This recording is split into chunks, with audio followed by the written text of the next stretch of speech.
Welcome back, everybody. Welcome back to another episode over here with myself, Genaro and Duran. What's up, guys? Welcome back. Again, if you're watching this, hit the like button, smash that subscribe button. We'll be covering multiple topics when it comes to football, whether it's professional, XFL, fantasy football, like we're talking today, and college football, which we're going to cover a little bit in the beginning. Speaking of which, you wanted to cover some news that just happened. We had a lot of things that's going on right now, especially that training camps are opening. You got the hard knock starting, so gives you a little bit of normalcy. I mean, I know the first episode, I don't know if you watched it yet, Duran, but man, it was like all COVID related, which is a little bit scary, but it was really cool to see how they take care of everybody and how they tested so much to make sure everyone's safe, make sure everybody's in a good environment. And I learned something. I didn't know that Anthony Lynn actually had the COVID-19. Yeah. I mean, he kept it under wraps, but to me, just watching that, it seemed like they're, all taking it very seriously. And you could even hear, I think both coaches said there's two opponents this year, our weekly schedule and COVID. So they're doing all they can just to keep these guys healthy and stay on the field, because if you lose one of those prime positions, quarterback or your number one receiver, lineman, a star on defense, then you could be screwed. 1 or 2 games in the NFL, we all know, makes a difference. So, yeah, after watching it as well, I always like to see what's going on behind the training camp. But we touched on this before when it came to Hard Knocks and All or Nothing. We both lean towards All or Nothing because of the whole, like you were saying, that makes a lot of sense now that you brought it up, was this whole cinematic approach. Like, we don't need to see people hold zip ties and tell us what kind of zip ties they are to hold up the sign. Yep. We want to know the ins and outs of the football operations. We want to know what's going on in the office and everything. Yep. So, but that, I mean, you always find somebody who you end up liking and who you always want to root for. And they don't have the 90-man roster right now. They're cut down to 80. So it gives us less people to talk about. But one person that, kind of reassured my respect that I had for him already, it was Anthony Lynn. Watch that guy, brush up his ribs and hold a cigar. I wanted to know what type of cigar that was. But, got a little bit more respect for him and kind of reassured my, kind of tiredness, I guess, of Sean McVay. I mean, he's kind of flamed out. Yep. I don't know. Mine was Let's see. This is the Rams' second go at Hard Knocks, and I don't know if you remember, it was Jared Goff's rookie year when they were there last, and they kind of made him seem like a little bit of a doofus that first year. And it seems like he's in a little bit better of light this year. So they have him running the offense and, just taking control and showing what he could do. Yeah, when it comes to new uniforms, you see they both have new uniforms. Which ones would you rather lean for? Yeah, they do both. I can tell you right now, mine's the Chargers. I hate that little faded deal that they have going on. I don't like that faded deal that the Rams have. They do. But I don't like that either. Seems like not a big fan. And they walk around with that new Rams head logo, which is, I mean, it's cool, I guess, but I'd rather, and then the whole decal on their helmets, I really wish they kept it back to, how they had it. I like that blue and white, it just reminds me of, everybody else that played for the organization back in the day when they were St. Louis and everything. So. Yeah, I wasn't really thinking of their game uniforms. I was kind of going through all their practice and their, sweaters and hats and stuff, but I don't mind, I don't mind the Rams logos and hats and stuff, but those game uniforms I definitely don't like. They're too much for me with that faded stuff. Exactly. But all right, so let's get back into it. Let's cover some news. We had some big news today. Not today. That's happened recently. The Big Ten and the Pac-12. I believe those are the only 2 conferences, correct? Yep. That out of the Power 5 that postponed. Yep, as of now. Yeah. So there's going to be no football for those 2 conferences, and honestly, I'm not really surprised.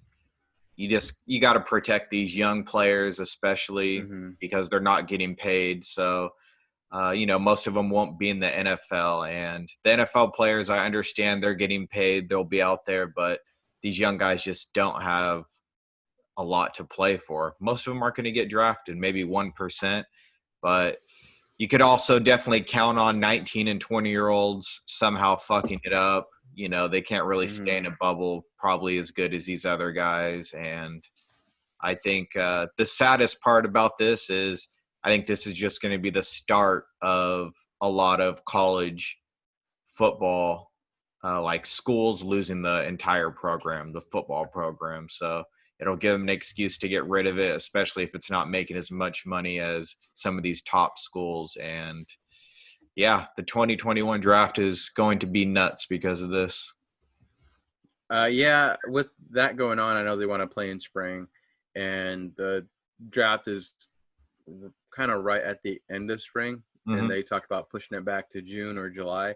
I'd much rather them push back the draft, and so we can still see, some college ball. Yeah. And how great would it be to see the college ball right after college ball? You get the combine right after the combine, you get the draft. Like it all goes hand in hand in hand, and Yep. there's no really break or lull that we're used to having. Yep. So it could benefit in that way, but like you were saying, safety is number one. You got to protect these kids. So I think protecting these kids is definitely, something to watch for. So it makes me think too about like Joe Burrow. Last year he was his breakout year, obviously. Like he Yep. worked with his quarterbacks coach and he, came into his own at LSU, but since even the year before, if you looked at him, he'll probably get drafted in what third or fourth round. Mm-hmm. He wouldn't be number one pick overall. Yeah. So I always think back to the Carson Wentz year when he got yeah, drafted because he was literally nobody the year before. And then he came out and, of course, shined and well deservedly got picked early in the first round. So, yeah, think about those guys that really turn it around their senior year and put a lot of good football on tape and, it kind of changes their lives. So we'll see. I'm kind of pessimistic on this one. And I just don't think it's going to happen even with the delay. yeah. And then we got some more news. Yeah, you got Kelsey got his new contract. Yeah, Kelsey and Kittle, both of the big tight ends, of course, got. It seemed like Kittle's came down first, and it was funny because we were talking about last week that the Niners don't really get much leak stuff. This was one of the only leaks I've ever heard from them about contract stuff, and it came out Thursday about a 6-year deal, but it ended up being for Kittle 5 years, $75 million with $40 million guaranteed, and that comes out to about $15 million a year. And I think it's a great deal for Kittle. I think it's great for the Niners because this is their best player on offense. You get him for $15 million a year. You can't go wrong with that. But yeah, what do you think? It's your guy. Yeah, it's my guy. That's why I'm rocking this shirt today. I got George Kittle shirt going on today. Definitely, I knew it was going to happen. Mm-hmm. Just we get all those leaks and everything that's been going on, and it kind of makes me think that around when those leaks came out, Miles Austin, the quality control coach, as you know, former Cowboy, he was released from the team when those leaks came out. So it kind of made me think, like, did he have something to do with the leaks or whatnot? Because we got it from the writer Grant Cohn, who's a local writer around here. And once that was leaked, everyone started like asking, like, "Oh, is that the right details? That's the right details." It's actually for less. So Yeah. that's good. It's team friendly discount, and he also gets paid, the money he deserves. He broke open that new tight end contract, getting paid $15 million a year. Yep. I think that is about 1 year less per year than Thielen. So that's kind of the money that he was kind of shooting for. He's very close to it, very close, and he's well deserved for driven so of his new contract. He's the best tight end in the league, like you were saying, probably one of the best offensive players in the league for sure. So Yeah. happy that got it done, well deserving. So, and then your boys, they picked up a new defensive end, right? A little bit more on the tight end stuff. To me, it seemed like Kelsey was waiting for the Kittle extension to land because literally, I think the same day, right when the Kittle extension came in, Kelsey was right behind him. So I don't know if the agents were kind of talking to each other and feeding off each other, and maybe that's how some of the leaked stuff came down. But this is like one of the biggest jumps in a positional contract that they've had in a really long time. I was listening to the Over the Cap podcast, and they said since Adrian Peterson's first contract, that was the second biggest, and that was like in 2006 or something like that. So both of these guys, Kittle and Kelsey, jumped 5 million over the next three guys behind them, which are Hooper and Hunter Henry. So this is where I think it's kind of merging, like you said, with the Thielen deal. These guys are more than just regular tight ends. They're wide receivers. They block. They're playmakers, yards after the catch. So you can see they're getting the money that they deserve finally. Yeah, exactly. Well deserving so for both of them. Yep. So, yeah, we can move on. Dallas, they did sign Everson Griffin for 1 year, $6 million. And, I think they just needed a lot of help at that position. You can't really count on some of the guys they have there. Of course, DeMarcus Lawrence you can count on. But guys like Aldon Smith, we know his past. Randy Gregory, who's not even reinstated yet. And Tyron Crawford, who's coming off an injury. Other than that, they just got like Bradley and Nye and some younger guys, Dorrance Armstrong, but they really needed some help at right end, and that's where I think Everson Griffin is the perfect fit. That's his position. He'll be playing opposite of DeMarcus Lawrence, and like I told you before, I have him penciled in right now as the starter immediately. Yeah, that's definitely a good pick. I know that the Seahawks were looking in at him. Took a couple visits, so I think this kind of puts a lot of pressure on the Seahawks. They're trying to bring in as much veteran edge rushers as they can, and you guys came in with quite a good one. I mean, he's played on a playoff team. He's always productive. He's been since he's entered the league. So he doesn't have to be the guy. I know that he had a good running mate over there in Minnesota with Daniil Hunter. Now he upgraded that with Lawrence, I think, and then he has a still fairly young Aldon Smith who's hungry to kind of prove himself. So that's iron sharpens iron. So I'm excited to see that. I would like to see that camp battle. So yeah, and pretty excited. Speaking of iron sharpens iron, they'll be going against a great set of tackles that the Cowboys have too for practice. Oh, yeah. So yeah, best in the game, I think. Yeah, hopefully they can come out and be productive. Another defensive lineman that got a deal was Green Bay is actually this morning. Kenny Clark, the nose tackle. It came out to 4 years, $70 million. He's now the highest paid nose tackle in the league, which we know Aaron Donald isn't a nose tackle. He plays that 3 technique.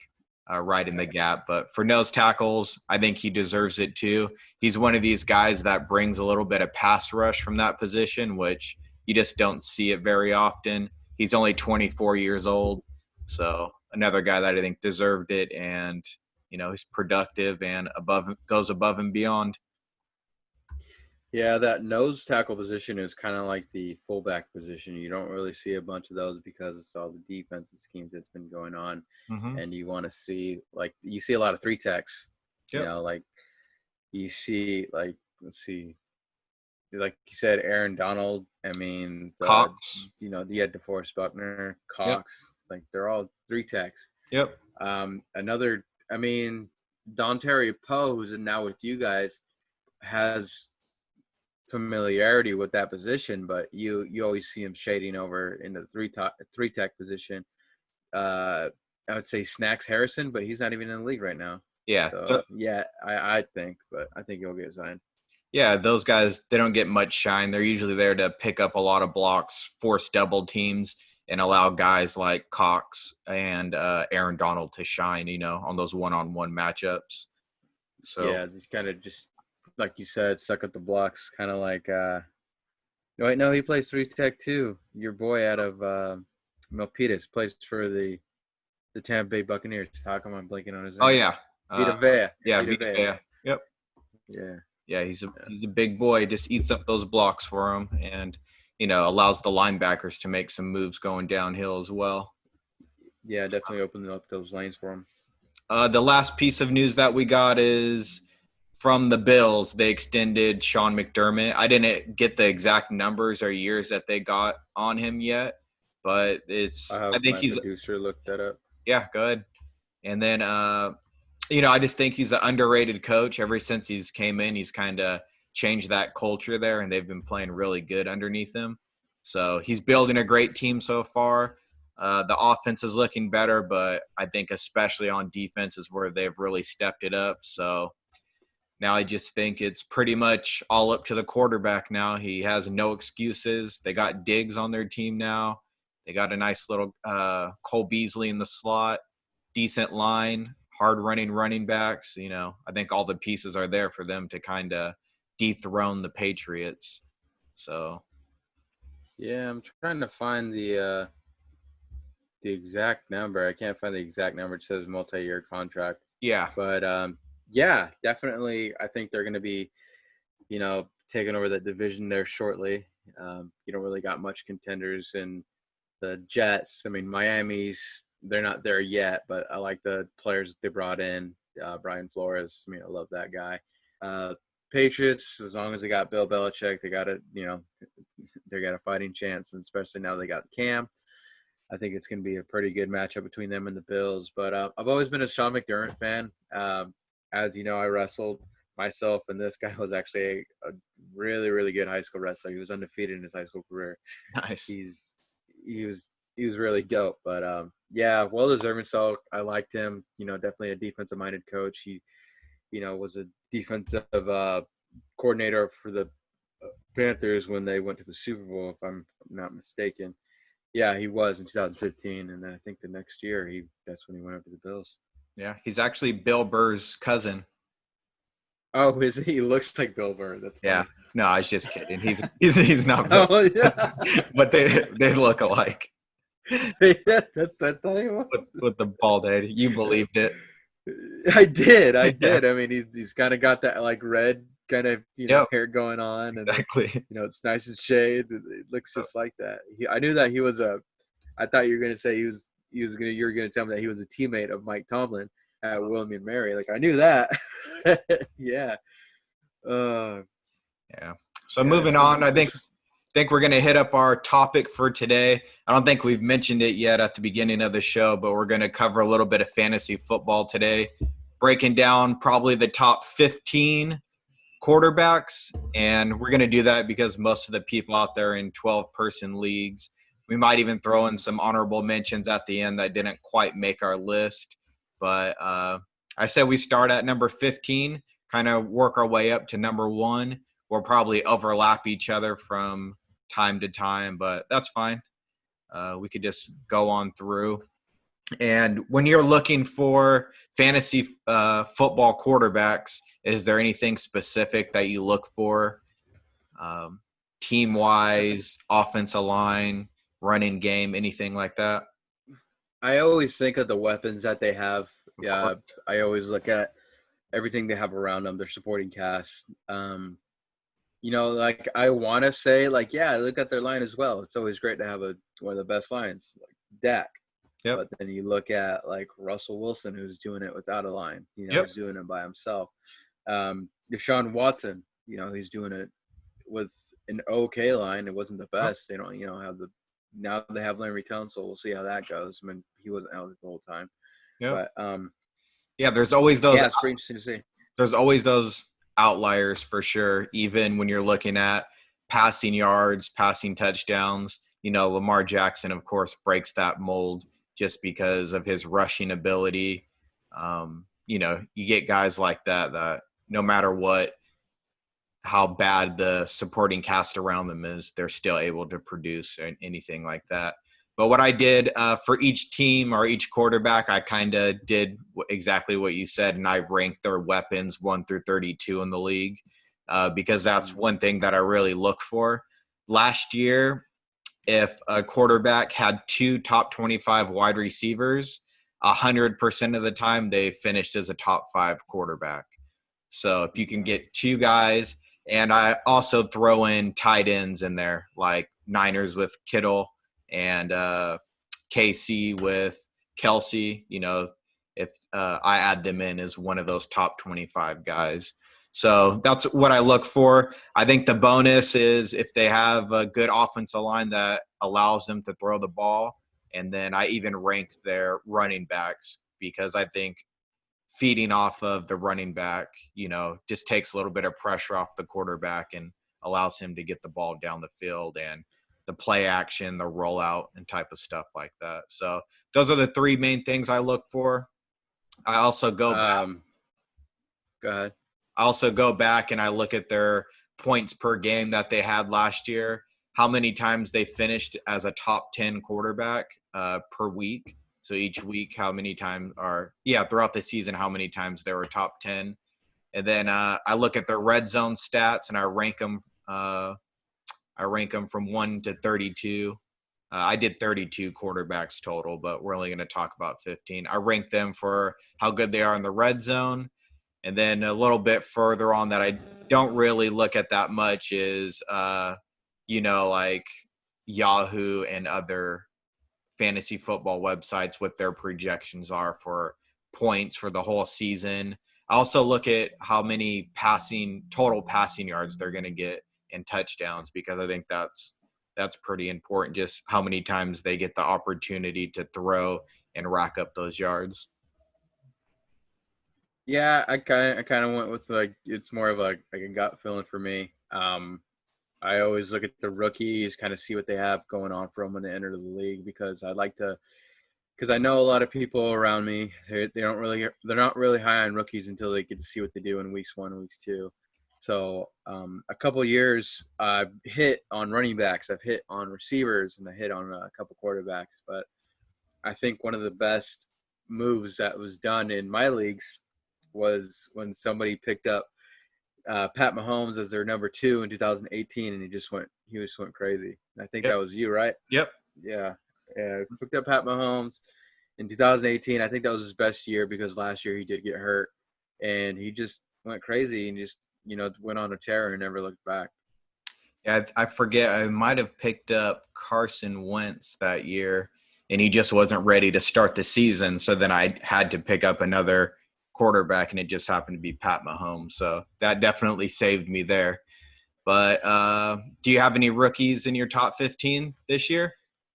I don't. Yeah. I really don't. I was kind of looking at them, and like you were saying, like we were saying earlier, we kind of look at their weapons. And yes, the Joe Burrow, for instance, he goes to Cincy.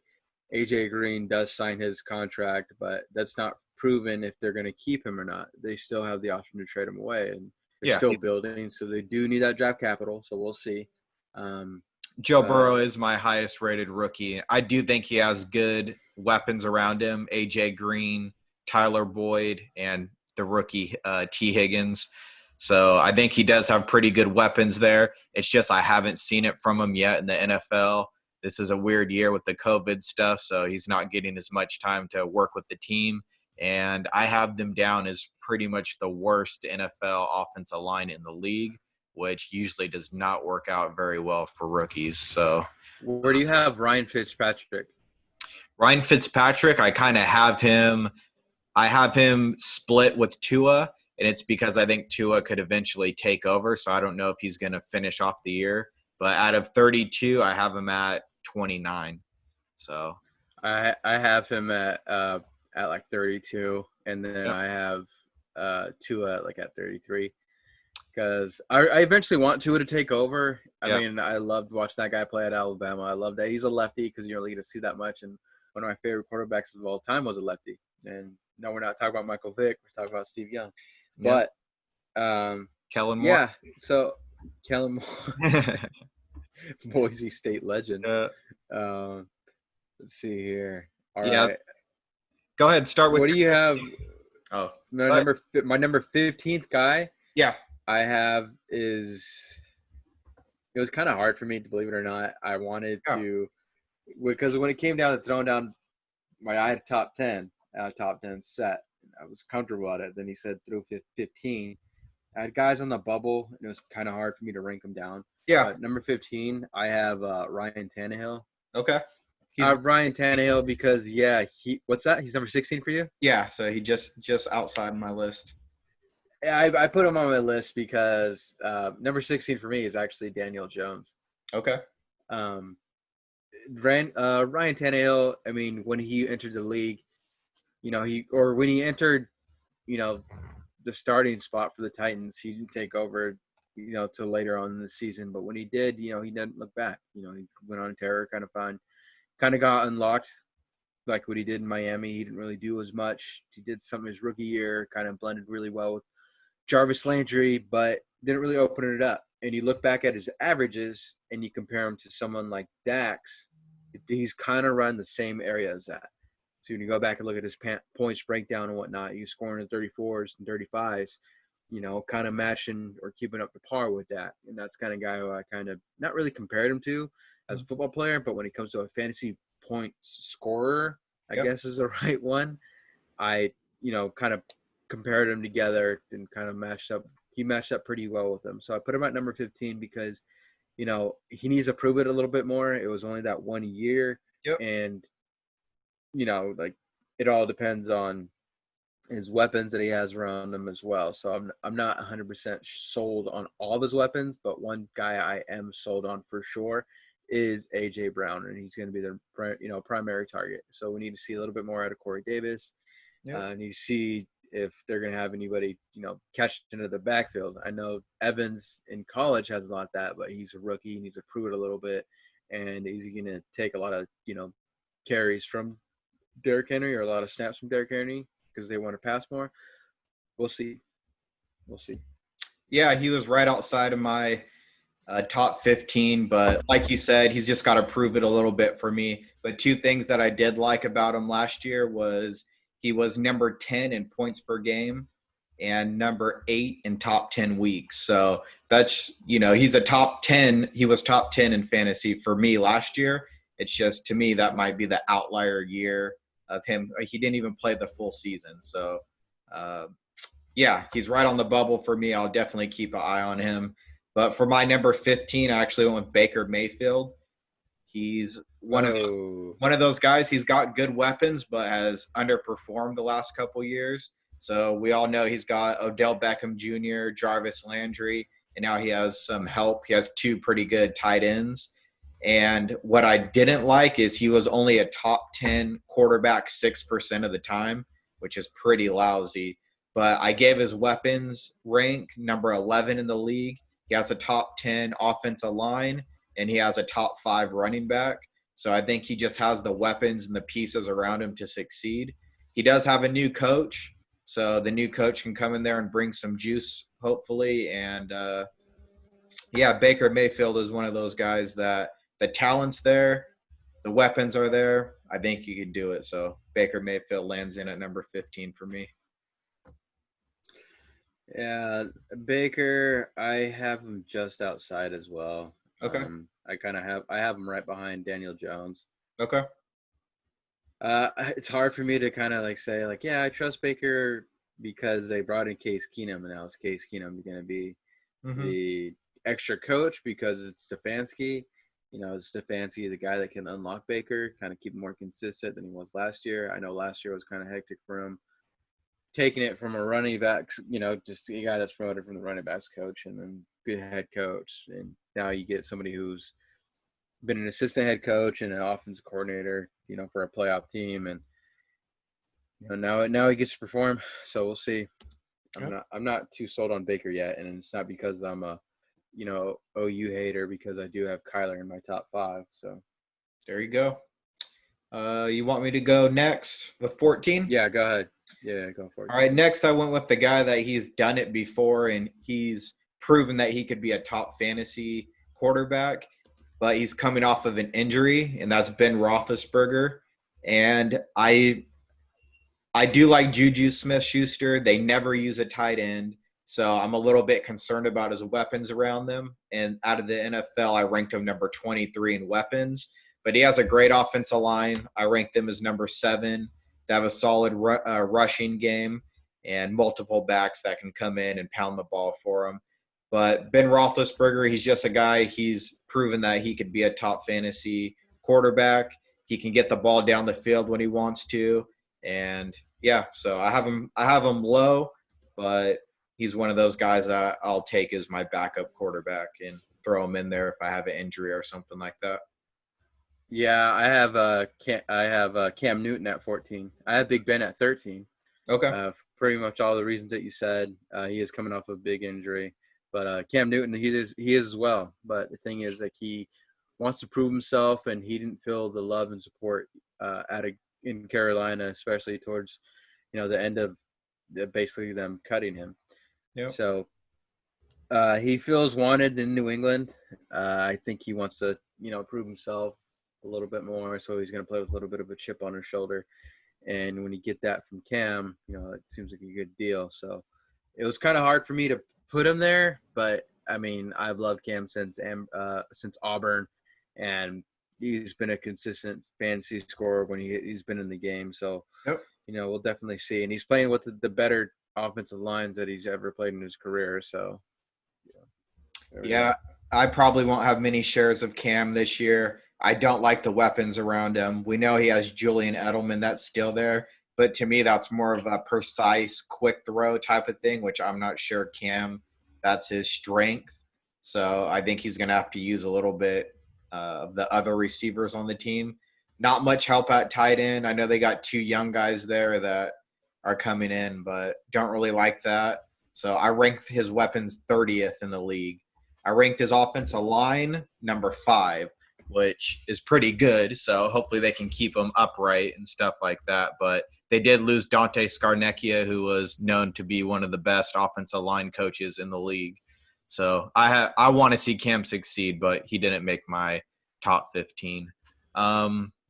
You already said your 13th was Big Ben, correct? Yes. So my 13th is Jared Goff.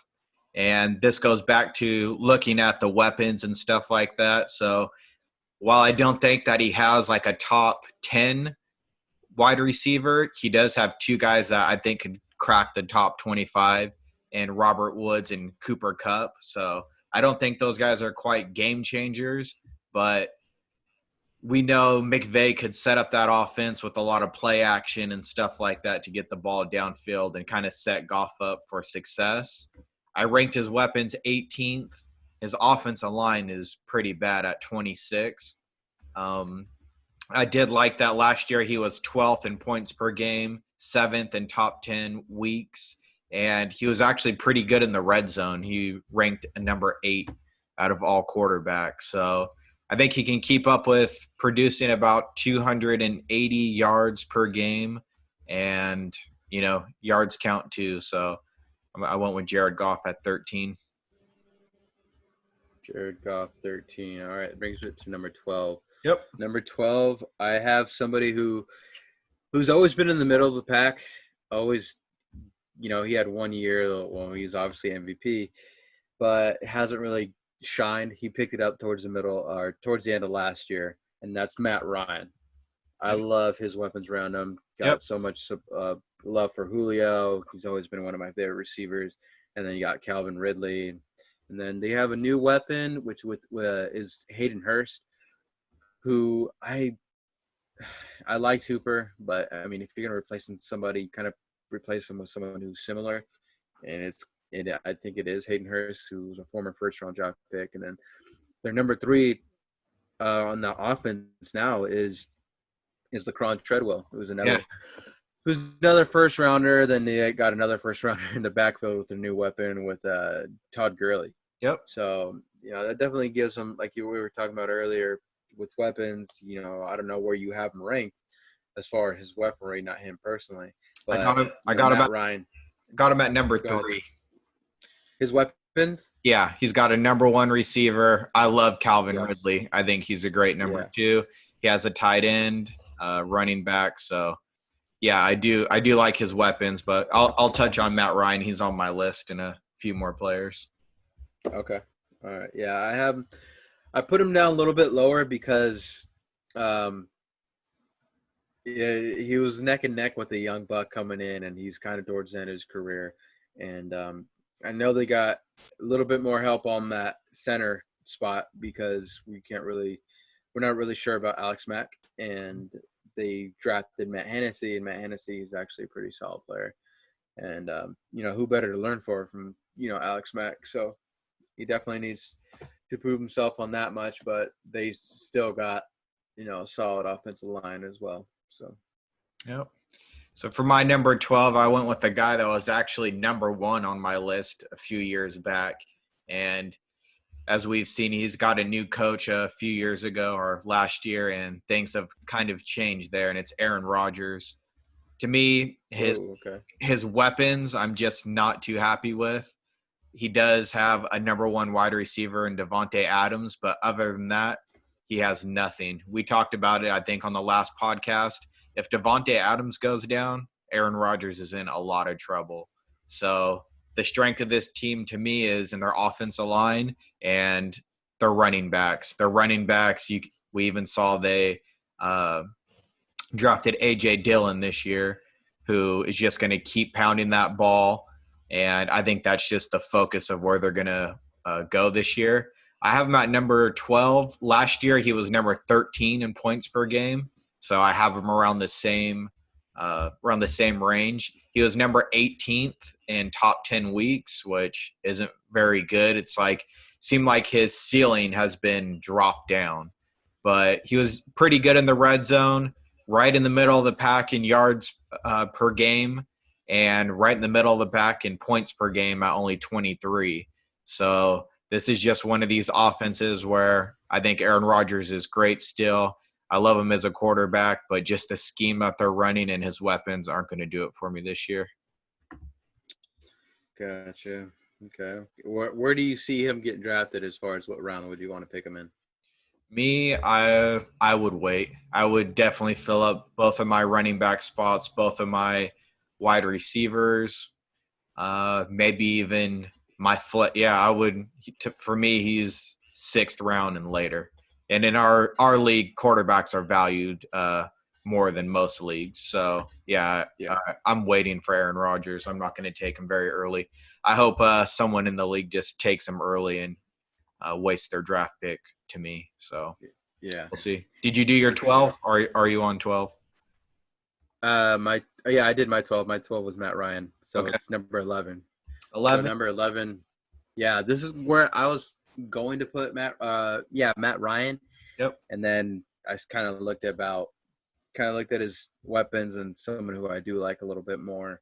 I put Josh Allen here because he's a little bit more versatile when he comes to the running game, but he doesn't really run as much as people may think. I mean, he scrambles for extra yards, but he's kind of safer with it. It's not necessarily designed runs like they do out there in Baltimore with Lamar Jackson. Yep. But he's picking up a little bit more. He's starting to be a little bit more consistent. I think you need to take a little bit more sauce off the ball and when start focusing more on his accuracy, especially bringing in a guy like Diggs. Yep. And to see where their offense went without Diggs was pretty solid, pretty interesting to see. Now I kind of want to see it with Diggs, see what kind of routes they have him on. Is it a stop and go because he can get open on that, or is it just going to be more him trying to force the ball into him? Which I hope it's not. I hope he took a lot of interest in him and did some off-season workouts with him on this time off, hopefully. Yeah, I mean, the Bills did great last year, and they only, with record-wise and in their division, and they only scored 19 points per game. So that defense really played good. And now that they have Diggs, I think they could even win some more games out there. So Bills, one of those teams that are on the come up. Yeah, definitely.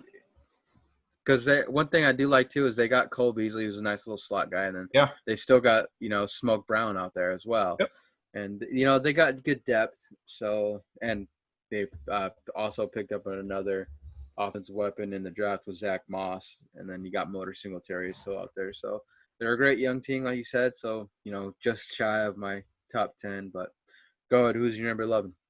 Number 11, I got Carson Wentz from Philly. So he's a guy where I love Zach Ertz. I love his tight ends, but he doesn't have that number one wide receiver for me. And I ranked his weapons 12. I think his wide receivers are pretty decent, especially with adding Rager, who was one of my favorites in the draft this year. So Carson Wentz just has the talent. He gets some yards with his legs. He'll even sneak it in the red zone. He's a big body. So I don't like his weapons that much, but his offensive line ranked number 11 in the league for me. They do have a little bit of changing that's going on up front, but I think they'll be able to pull it together. I don't really see them much as a heavy run team, so I think he's going to pass a lot. I might even move him up a little bit higher as the draft season goes on. But last year he ranked number 11th in points per game. He ranked number 11th in top 10 weeks and number 11th in red zone efficiency. So Carson Wentz, he's probably the last guy that I want that I'll take as a starter. So I'm willing to roll out with Carson Wentz this year. Gotcha. One more thing, he was one of those guys with a low ceiling.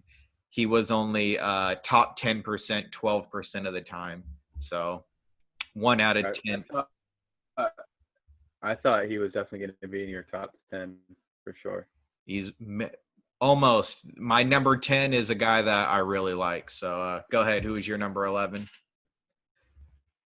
Number 11 was Josh Allen for me. So Okay. Yeah, let's hear your number 10. Number 10 is a guy that he's coming off of injury, but I think the year before he was really on pace to be a top 5 quarterback, and that's Matt Stafford. I love his weapons. Galladay, Marvin Jones, Hawkinson, Amendola in the slot. His offensive line isn't bad. I have him ranked as number 18. His weapons is number 6. So I like both of those things. The running game I'm not too big on. I have them ranked down at 28 so for running backs. But to me, that just sets him up for being a better fantasy quarterback. He's going to be throwing the ball a lot. One thing that I always do the red zone efficiency for quarterbacks, and one thing that he is every single year is I call him the red zone king. He's the number one last year in the games that he played. He was the number one most efficient quarterback in the red zone. So once they get down there, he's passing the ball and he's getting it in. So I really like that. Last year, he was also on pace during the games he started. He was number 2 in points per game. So that's pretty amazing with Patrick Mahomes and Lamar Jackson doing what they were doing last year. So Matt Stafford, he's my number 10, and I will definitely see he's another one of these guys where I'll wait towards the end, snag him up. Hopefully many people aren't looking at him, but if he stays healthy, I think he'll be a decent starting fantasy quarterback. Yeah, I like him a lot as well. I've always been a fan of him ever since he was drafted. Like he was the last. Yeah, I'm pretty sure he was like the last guy to get drafted like the day before draft, and that's when we kind of knew where everything was going. But yeah, I had him just outside my top 15 because, man, that line, I don't really trust it. And you see, he got a scary injury, and so you can never really, trust as far as when he's never healthy. He's never ever healthy. And he's not a big bodied guy like Big Ben. Like someone who's played through injuries. Like if he had a nagging injury, he'd always shut it down. So that's why I couldn't really, trust Matthew Stafford, because I understand that he wants to play the longevity game, which is smart. Totally, commend him for that. But I mean, I do like his weapons, and when you're talking about the running backs, I do like his running backs a lot because I followed Swift a lot, and then their third running back is Bo Scarborough, so they got running back depth. As having Kerryon Johnson on my fantasy football teams, I can tell you he is definitely asset to have. So yeah, Stafford just missed it for me, and my number 10th quarterback is actually Aaron Rodgers. Okay. Because looking back last year, he ranked 8th in passing touchdowns. He was number 9th overall in fantasy football points, and he just missed the top 10 with, when it came to passing yards with Hmm. 4,002 yards. But, you know, it's Aaron Rodgers. He's always consistent. He's always that at best. And he was, led his team all the way to the NFC Championship with no name receivers. And he's getting a little bit more comfortable with his receivers. And I think with that, it actually makes me want to look at Allen Lazard, more as like a sleeper type receiver. Hmm. We'll see. I mean, he's comfortable with the receivers. I think Sternberger is gonna definitely come into his own, so I think that's a tight end to kind of look forward to as well. So Yeah, the we'll ball's look got to at. go somewhere, so it's definitely worth looking into who's going to be that number 2 guy receiving the ball. So to take a flyer on later in the round. So yeah, you want to go with number 9 as well? Number 9 is somebody who you touched on it actually earlier. Who was Wentz? Okay. I have Wentz. Yeah. Primarily because of his 2 tight ends. I mean, Yeah. I understand that Dallas Goedert's the number 2 tight end on that team, but if you put him on any other team, he's going to be the number 1, pass catching tight end for sure. And Exactly. Ertz is definitely top 3 for me when it comes to tight ends in the league. He's right behind Kelsey. Yep. But I think you can even you have a valid argument throwing Dallas Goedert in top 10 tight ends in the league. Oh yeah, for sure. But yeah, you don't really have a reliable target or a proven target at that. I understand one of those targets did opt out for all the right reasons in Marquise Goodwin, but he definitely has a track team on his team now, Yep. and he has a reliable running game, and always have that veteran. Yeah, they always seem to have like the older guys. It seems like on their offensive line, but as we were talking about last night, offensive linemen they get better with age. Yep. I mean, they definitely do. So I understand they lost Brandon Brooks, but they brought back Peters to play guard. Yep. So we'll see how the old guy can handle on it. Especially with the rookie right next to him, and or not rookie, second year player out of Washington State with Dillard. Yep. So we'll see. But yeah, Carson Wentz for all the points that you touched on with his new targets. So we'll see if JJ Arcega-Whiteside can come into it. We'll see if he can be the guy that they wanted to draft, because when it came to 50-50 balls at Stanford, he was a guy coming down with it. But I mean, you're looking at him now, and it's like this guy can't run a route. This guy can't really. He's not tough. He doesn't want to go up and fight for the ball, which is surprising. The ball's right there at the rim. You want to go up there and snag it, and he doesn't really seem to want to do that. So we'll Yeah. see. So for my number 9, I went with the old man, Tom Brady. I love his weapons. I ranked him as number 2 in weapons. Chris Godwin, Evans, Gronk. I even threw in OJ Howard because I think he could have a resurgence year. I mean, if there ever is a year, it's this year for him to step it up and do his You thing. got her. Yeah. Yeah. But their offensive line is pretty good. I have them ranked number 13. And as far as running backs go, I have them ranked as 29. So I'm not a big fan of their running backs. That's a bonus for fantasy football quarterbacks for me. Last year, I know he was on a different team, but he ranked number 14 in points per game. He was pretty good in the red zone, being top 10 in that. Um, so Tom Brady, I know he has a new coach. He's on a new team and all that stuff. But if there's one guy that could overcome all this stuff and take advantage of these weapons, I think it's Tom Brady. Yeah, for sure. Especially being in that offense. When you look at it last year, you look at the quarterbacks and rankings. Uh, Jameis was actually number 12 Yeah, in no, that offense. yeah, So, and he and didn't that's play every he's game. number 12 because he threw all that interceptions. Yep. Yeah, exactly. So we'll definitely. I definitely have high hopes for. I have high hopes for Brady in that offense. I think he'll thrive a little bit more and kind of show why he still got it, and he takes care of the ball. He's smart with it, so it's pretty fun to see. I have him actually at number 7. Number 7. Okay. Who'd you have at 9? Brady.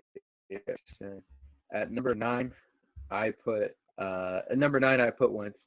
Okay. But yeah, my number 8, I put Deshaun Watson. Okay. Yeah, I put Deshaun Watson. Uh, I mean, this guy's a winner. I mean, he needs to not hang on to the ball so much and take all those sacks because if you look at his sack rate, it's definitely one of the highest. I understand he's still young. He's still kind of getting used to, I don't know, maybe the NFL. I don't know what it is, but he needs to kind of break down the routes a little bit faster or something. He just anything, just throw that ball away. Much rather throw that ball away than take a sack and lose yardage. So as soon as he learns that, it'll be good. They seem to bring into something that we were talking about yesterday.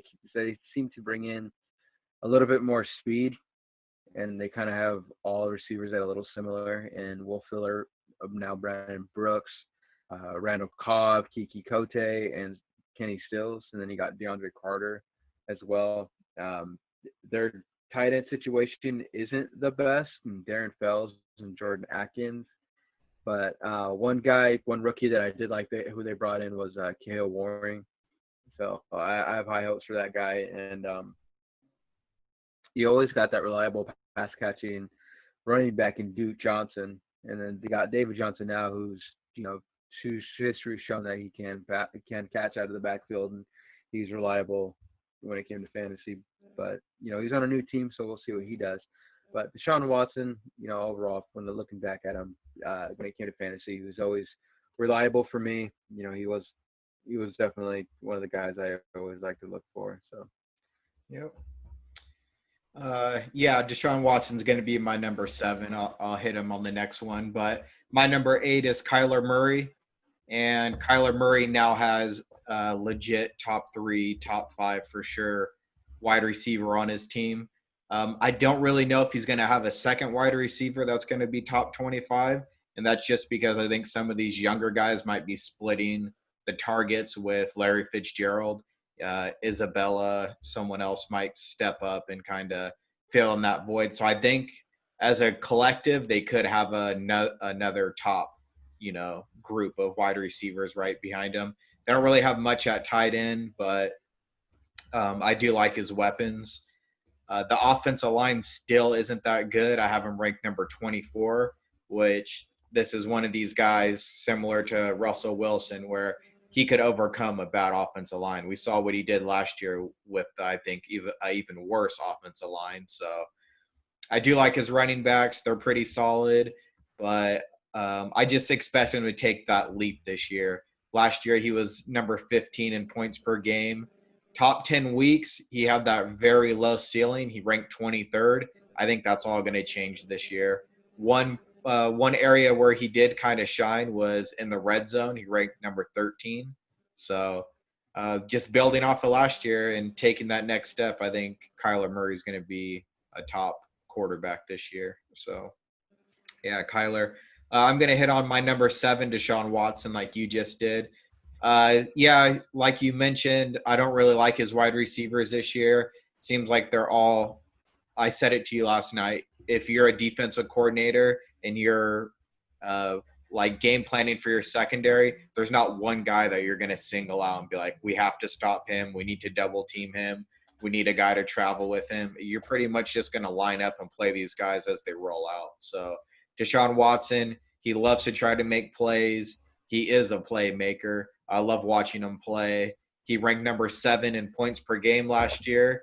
He was number 6 in top 10 weeks. So I do see him taking a slight step back this year. I don't think he could be as productive with D-Hop leaving, but Deshaun Watson's still a valuable fantasy football quarterback. yeah, my number 7 was Brady. Okay. So we already touched on him. You said everything that honestly I wanted to say.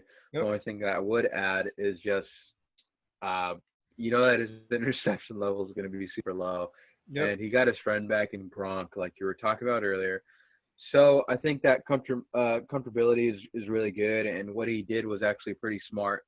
He has a house out there in Montana, and he flew out all of his new teammates out there to get that familiarity with it, and he was staying in contact most of the time with Byron Leftwich, just kind of be more familiar about it. And then when it came to his weaponry, like you were saying, this, I mean, if one guy goes down, like they just still have pass catchers. I mean, their number three tight end is is still a stud in Cameron Brate. Yep. So they're pretty well rounded. I like them a lot. So when it came to Tom Brady joining the Buccaneers, I wasn't surprised. I mean, why wouldn't you? Yep. Especially with having that weapon around you. But yeah, so it's you already touched on number seven. Number seven was Watson, correct? Yep. All right, let's move down to number six. Who do you got?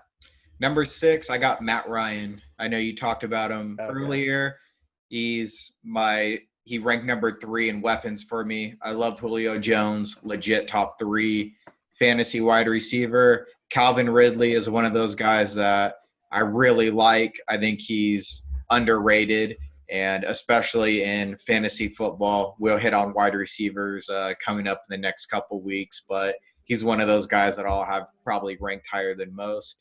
They did try to replace Hooper with Hurst and, decent offensive line, great weapons. We know he passes a lot. He ranked 9 in points per game last year. He ranked 4 in top 10 weeks, which I really like. So he has that ceiling. He can score with the top fantasy quarterbacks. And another thing is he averaged 294 yards per game, which I love that. Just keep throwing the ball, Matt, and I will take you on my team. So, yep, he was my number 6. What round did you draft him in? He's probably closer to 5 for me. 5. I still want to get my top 2 running backs and wide receivers, however that may fall in the first 4 rounds. And then I will start peeking around for a quarterback. But more than likely, I'm going to try to wait and pick up one of these, either Matt Ryan, Deshaun Watson, Kyler Murray, Tom Brady, Wentz. I'm going to try to get one of those guys around round 8 to 10-ish. Ideally, that's what I want to do. So unless there's a run on guys going, then I'll try to wait off as long as I can. Yeah, you always get like those runs on quarterbacks. Yep. Say like, oh, here's running quarterbacks. It's funny because it happens in at the real draft. Like, okay, here's the start run for the running backs going on. Yep. That's when everyone will start drafting running backs. And yeah, just get. I'm actually excited when we talk about our starting. Yeah. All right, so for number 6, I went ahead and chose Russell Wilson. Okay. I chose Russell Wilson at number 6. I was debating on whether to put him at number 5 or not, and it's mainly just because I'm not. I mean, outside of DK Metcalf, I don't really know who he wants to throw to. Mm-hmm. Like I don't really trust anybody there. I mean, it's not because I don't like the Seahawks, but because I love Russell Wilson, how awkward he is. I don't know if you saw that video talking about him being Mr. Unlimited. Yeah. super, super awkward. Kind of a dork. But yeah, I mean, you got Tyler Lockett, who isn't always consistent for sure. I know they just picked up Philip Dorsett. I know they got Greg Olsen, but Greg Olsen's never consistent. Maybe Will Disley can come back from his injury and prove something. But behind DK Metcalf, who do you really have? You got David Moore, unproven. Lockett. Cody. Yeah, you got Lockett, but the thing is, like, Lockett's never really consistent. I mean, if they had Doug Baldwin, like prime Doug Baldwin, yeah, I'd move him up a little bit. He'd probably be my top 3 for sure. But yeah, he just missed my top 5, which is still pretty high for me.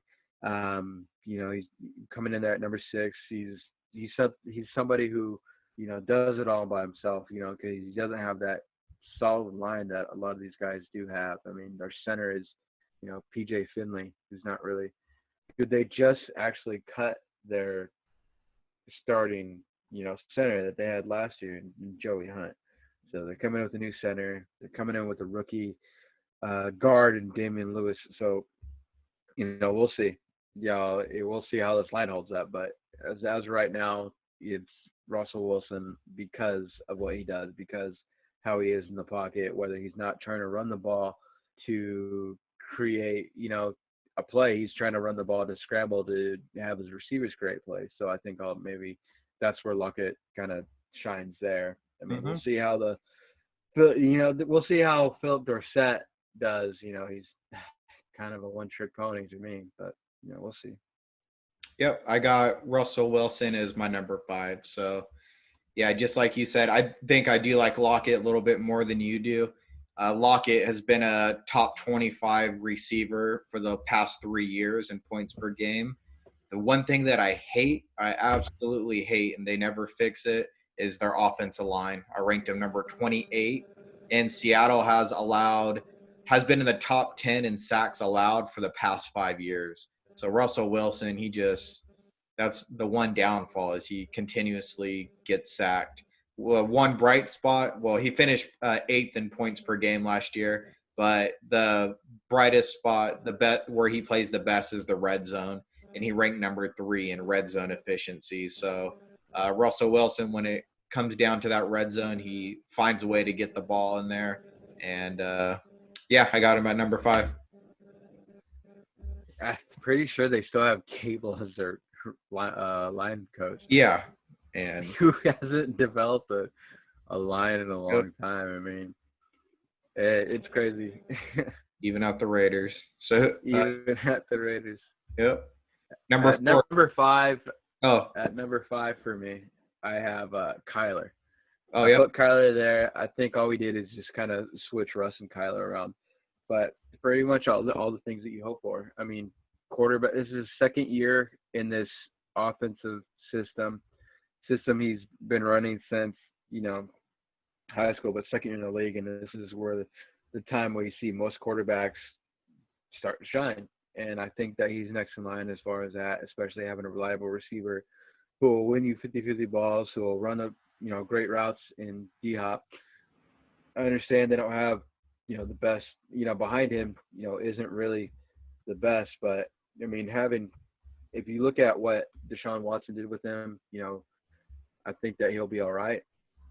With Kyler Murray, speaking to Kyler Murray to DeAndre Hopkins, they always got their reliable target in Larry Fitzgerald. Yep. Christian Kirk, I think he's coming into his own, and they got depth behind him. They got Hakeem Butler, Keyshawn Johnson. Hopefully, he kind of comes into his own, and then they got Andy Isabella, the Senior Bowl star that we all looked at. Kenyon Drake is, he's getting a lot of the first team reps, which I like a lot more. Their tight end situation, I'm not really liking. They got Max Williams, who hasn't really done anything in the league. And then outside of that, they don't have anybody really who I can remember at tight end. I mean, I'm going to list off a couple of names, see if you heard of any of them. Dan Arnold and then Daryl Daniels. Don't know either one of them. Exactly. And it's pretty funny to see their tight end situation. I mean, maybe because in that offense that they run, since day back from Texas Tech, they don't really, do much. But with the tight ends, as I'm saying, but I do like the receivers. Not I'm not too sure. I forgot where you had his weapons at, but yeah, one of my favorite receivers that I've ever watched, who I've ever got to see his whole career play out, is Larry Fitzgerald, and he's definitely a division rival. I hated going against him, but I love the guy. I mean, you see him carrying footballs for his team, like still bag of football. Like you're 17, dude, and you're still doing like rookie duties. That's awesome. That's a team player right there. And that's something I really do like. Yep. Yeah. All right. So yeah, that's who's my number 5 is. What about? Let's go down to your number 4. My What do you got number at number 4? my number 4 is Dak. Dak Prescott. I love his weapons, of course. Amari Gallup, the added CD Lamb. His offensive line is top 3, of course. I think his running game, I give him number 1 running game, just with the offensive line and running backs combined to push the ball. I do like him as a fantasy quarterback. He ranked number 4 in points per game last year. I got him at number 4 this year. He was number 3 in top 10 weeks. The things that I don't like about him is his red zone efficiency was horrible. He ranked number 25, and that's just they could not pound the ball in when it counted the most in the red zone. Another thing is Zeke steals a lot of the red zone touches for him. And, once they get inside that 5 yard line, you can almost guarantee Zeke's going to be getting the ball and pounding it in. So he doesn't get to throw as much as some of these other quarterbacks that we mentioned inside the 5 or 10 yard line. And the last thing is now he has a new coach. And whenever I see a guy with a new coach, it just kind of gets me to second guess to see how quick they're going to pick up the new playbook, just changes in the offense. I don't know if they're going to be throwing as much as they did last year, just stuff like that. So Dak's my number 4. Yeah, I think number 4 through number 1, I think we're pretty much going to be the same here because Yeah. I have Dak at number 4 as well. Like you were saying, he does have a new coach, but he also has a new number 3 is where they have him listed right now, and that's CeeDee Lamb. Yep. And CeeDee Lamb, he was Kyler's best friend as well as Jalen Hurts' best friend at Oklahoma. Because of how big he is and how his routes are, I think he's definitely going to push Michael Gallup for that number 2 position, and that's good because that's a great camp battle to see. I don't see him overtaking Cooper's spot, but yeah, Dak Prescott. I think he has some good weapons behind him, and Cooper, Gallup, Lamb, and then I even like Jarwin a lot. And then you haven't seen much of Dalton Schultz, but if Dalton Schultz can show up like he did in Stanford, I'm pretty sure he's going to be well off for sure. Did you guys have Devin? You guys had Devin Smith last year, correct? We did, yeah. I don't think he's there now. Yeah. They still have him listed on the team, so we'll see how he does. But one guy, too, that I liked for sure coming out of college and, definitely could see his dad play as well was Cedric Wilson. I don't know how much burn he's going to get, playing behind those 3, monsters over there. But, one guy who I do like who's, definitely going to help the team out a little bit more. But it's not about him. It's about Dak. And Dak was always up there in pass yardage and somebody who, like Russ, doesn't always scramble to run the ball, but scrambles to get, guys open, and he's definitely athletic enough to do so. And he, as you can see, I don't know if you've seen the transformation the pictures that he does have from his freshman year at Mississippi State to his senior year at Mississippi State, but man, he is beefed up. He's beefed himself up a little bit more to take a little bit more punishment, and I don't foresee him taking a whole bunch of punishment being behind those linemen. I mean, Tyron Smith, who's still, I think, top 5 tackle in the league. You got Connor Williams, Joe Looney, and they just drafted a guy in Taylor Beedish. Then you got Zach Martin, and then Lyle Collins. Yep. That's a monstrous line right there. I think their only weak link was maybe center, but yeah, that's a line and definitely I'd like to be around for sure. So yeah, I got Dak at number 4. So number 3, can I take a shot at yours? Go ahead. Did you go Drew Brees? I went Drew Brees. Yep. I love his wide receivers this year. Like I mentioned at the beginning, I look for those guys that could possibly have 2 wide receivers in the top 25. To me, without a doubt, Michael Thomas, Emmanuel Sanders, both of these guys will be top 25 wide receivers. And Michael Thomas is a legit, top 5 wide receiver, especially in fantasy football. So I ranked his weapons number 3, his O-line number 2, his running backs 2. Points per game last year, he was number 5. Top 10 weeks, he was number 2. And red zone, he was the number 2 most efficient red zone guy. So all that combined with a team that scores 28.1 points per game, it's Drew Brees. As long as he stays healthy, he's going to be one of these top guys. Yeah, for sure. Like you were saying, they got a new number 2 receivers in Manny Sanders right there. And then they also got that, I don't know if you heard of him, but the offensive weapon in Tyson Hill. Oh, yeah. It's funny. They have him listed receiver in the depth chart, and I thought that was funny. But I think we're going to get even more production because towards the later end of the year, I was kind of wondering why they haven't really passed it as much to Kamara as they did beforehand. and then the report came out that he played most of the season on a torn MCL. Yeah. So that was pretty interesting to see. That was like take some toughness right there to get out of there. So yeah, he said he played most of the season with a torn MCL, which isn't easy to play with. So I think having him fully healthy and a healthy Kamara out of that backfield definitely helps him out with those little short passes because Mm-hmm. Drew Brees is somebody who is quick to read the defenses and get the ball out fast. You don't see him take much sacks because he's smart enough to throw it away or get throw it at the receiver's feet. So yeah, for all the reasons that you touched on and a healthy Kamara, I have him, especially with Manny Sanders at number 2.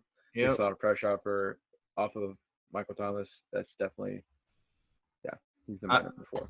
I don't know if either one of us mentioned him, but also Cook at tight end is pretty solid. So he's great receiving. Yeah, definitely solid. So Yeah, everything. I said number 4, 3, sorry. And can I take a guess at your number 2? Yeah, Lamar go Jackson. ahead.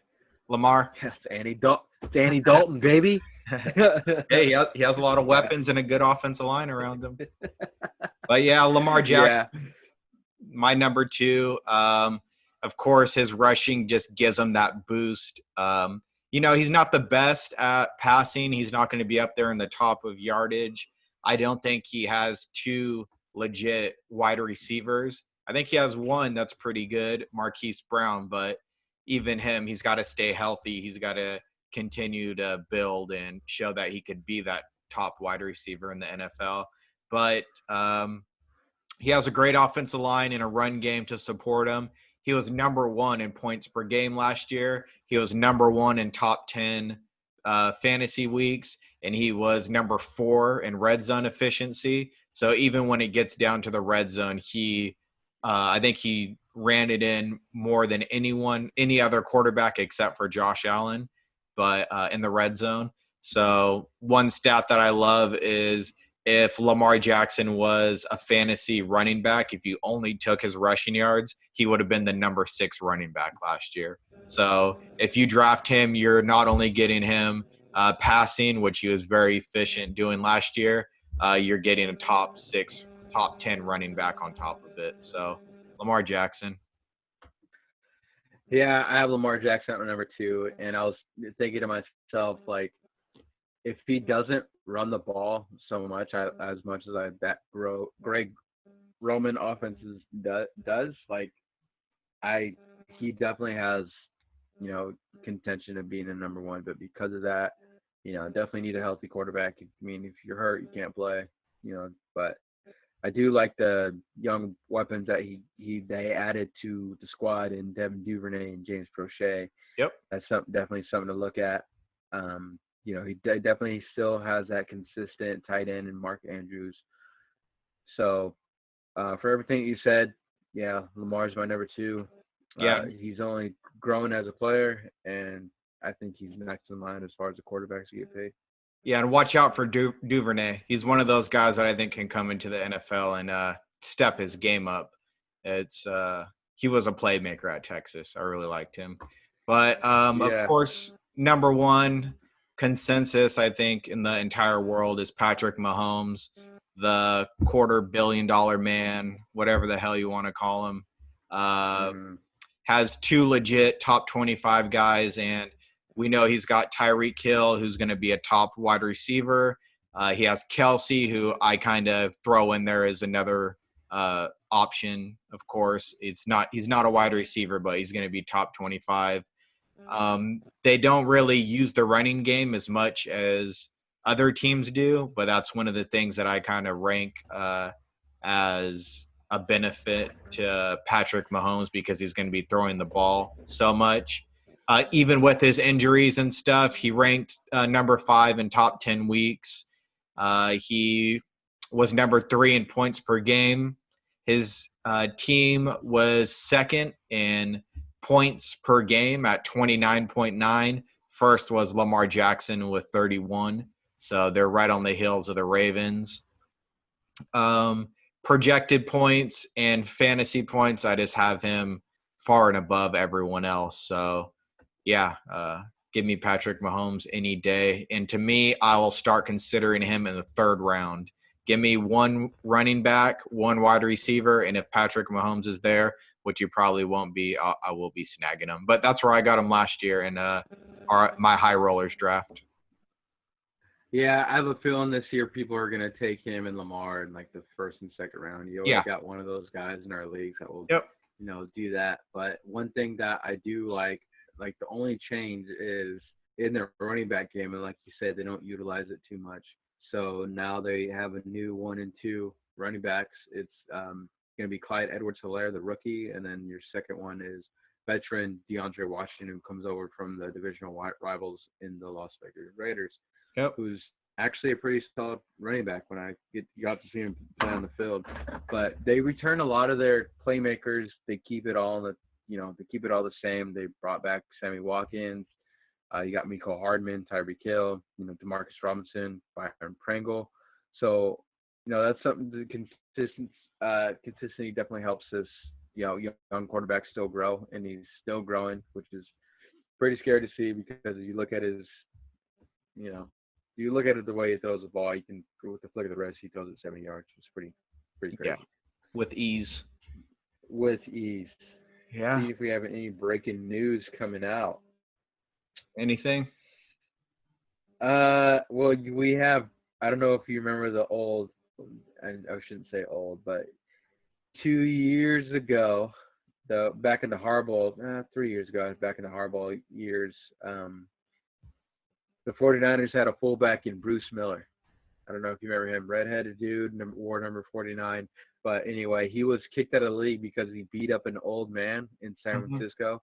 70 years old. He got into an altercation, he says. But if you look at it, I mean, this guy's a professional football player, a former defensive end at UCF who came into the league as a fullback, and he beat this guy up. But all the charges against him were exonerated. And it's been 3 years. He's been going through hell and back, he said, but he recently just got signed by the Jacksonville Jaguars. Oh, there you go. So, yeah, that's one. I mean, what round you taking him in? I'm not taking him at all. Yeah. The only fullback I'd take was Juice, and you got it. I wouldn't even draft him. All right, man. I think that about wraps it up. Maybe we could touch on running backs next week. We might want to break it up into 1 or 2 episodes, but stay tuned for coverage of all your favorite teams and players and all news around the NFL. All right. See you guys later. Peace.